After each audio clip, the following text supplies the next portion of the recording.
एक राजा की एक लड़की से मोहब्बत किसी परिस्थान से कम नहीं है।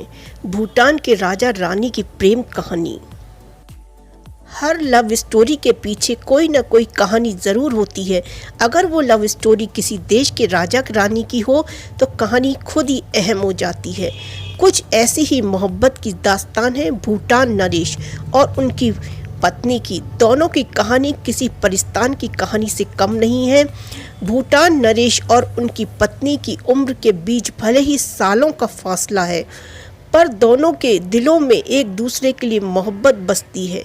भूटान एक ऐसा देश है जो क्षेत्रफल में भले ही छोटा हो, लेकिन खुश रहने के मामले में यहाँ के लोग कई विकसित देशों से भी आगे हैं।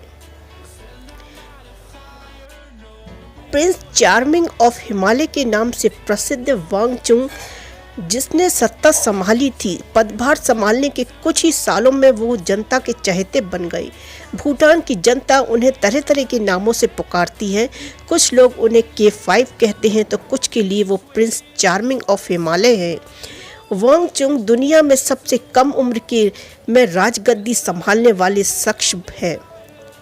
वांगचुक और उनकी पत्नी जैतसुन पैमा की उम्र के बीच लगभग 10 सालों का अंतर है। जब इश्क सच्चा हो तो क्या उम्र में क्या उम्र का फासला।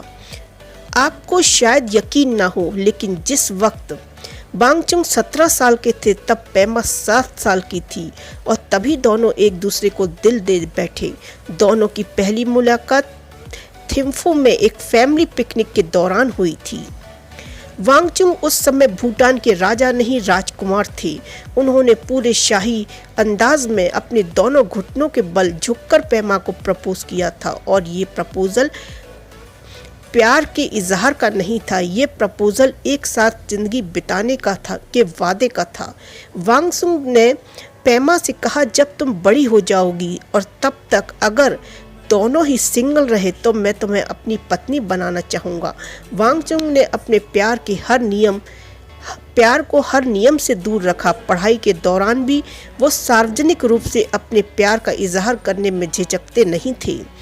ऑक्सफोर्ड यूनिवर्सिटी से पॉलिटिकल साइंस और इकोनॉमिक्स की डिग्री प्राप्त करने वाले वांगचुक अपने स्कूल और कॉलेज के दिनों में बेहद शांत थे।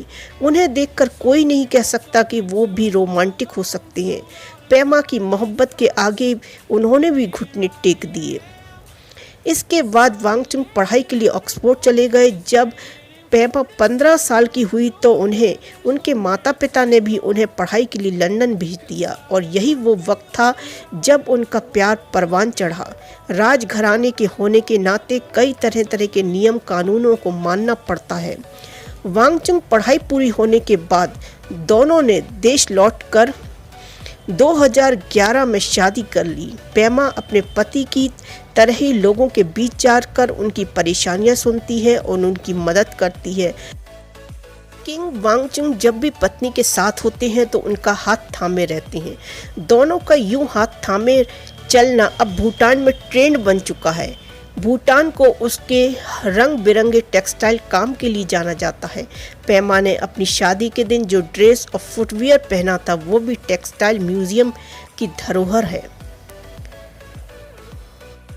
ऐसा पहली बार हुआ था कि एक राजा ने भूटान में अपनी प्राणी को सार्वजनिक रूप से चूमकर प्यार का इजहार किया था। भूटान में शाही दायित्वों के अनुसार जहाँ जहाँ राजा जाएगा वहाँ वहाँ उनकी रानी उनके साथ जाती है और एक और जहाँ भूटान में एक से अधिक पत्नी रखने पर कोई मनाही नहीं है, वहीं वांगचुक पहले ही घोषणा कर चुके हैं कि वो पैमा के अलावा कभी किसी दूसरी महिला से शादी नहीं करेंगे।